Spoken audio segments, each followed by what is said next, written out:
Oh, yes. Excuse me. Let's start with an award winner. And why not? Because this is an award-winning show. So what better place to start with an award winner? The British Boxing Writers Club, one of the world's oldest clubs of its kind. Trust me, it may even be the oldest club of its kind. Holds its annual dinner next Monday at the Savoy or somewhere similarly expensive. Anyway, women are finally in for the first time. Yes, women have actually been granted access to a 10, which is convenient on account of Nicola Adams winning a gold medal at the Olympics and just coming back recently from a trip to Brazil with David Cameron. He's the Etonian who runs the country. No, not the one with the blonde hair. That's the Etonian who runs London, but the Etonian who runs the country is, of course, Big Dave. Anyway, where was I? Thankfully, the sex bar has been dropped.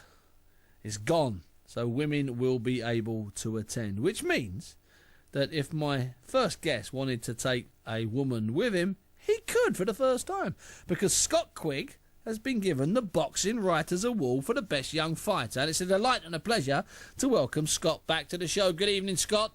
Are you right, Steve? I'm absolutely fantastic. Congratulations on your award. When did you know? How did they let you know?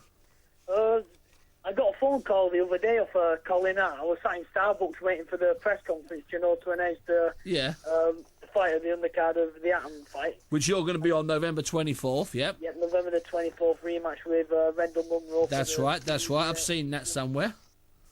And I got a phone call. I was eating a toast at the time, and it was Colin Hart. And I thought you were winding me up at first. Oh.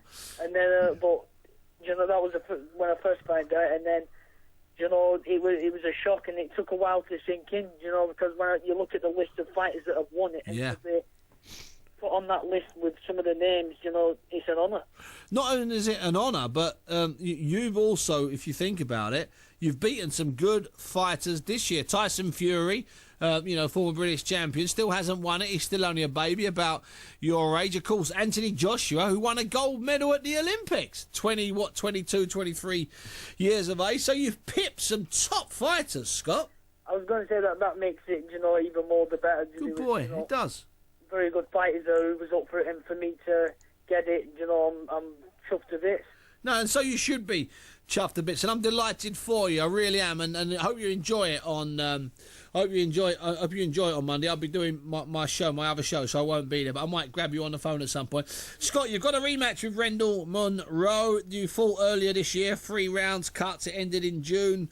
Technical decision, technical draw. It's for the interim WBA Super-Bantamweight Championship. It's on the undercard of Ricky Hatton's show. The fight that sold out in about 40 hours. You're finally going to get to fight on a Ricky Hatton night. How does that make you feel?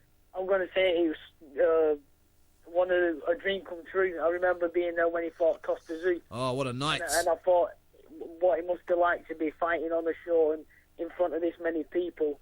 It's always something I've wanted to do, and for me to watch Ricky when he fought Costa Zoo and then to be on the undercard of him, it's all the better. Well, it's going to be some outrageous night, and I recommend on that night that you don't go back to the changing room if you fight before him. You sit down, take your seat, and enjoy it. Scott Quigg, the British Boxing Writers Young Fighter of the Year. Thanks for joining me. It's been a delight and a pleasure having you on. Thank you, Scott. Thank you, Steve. See you later.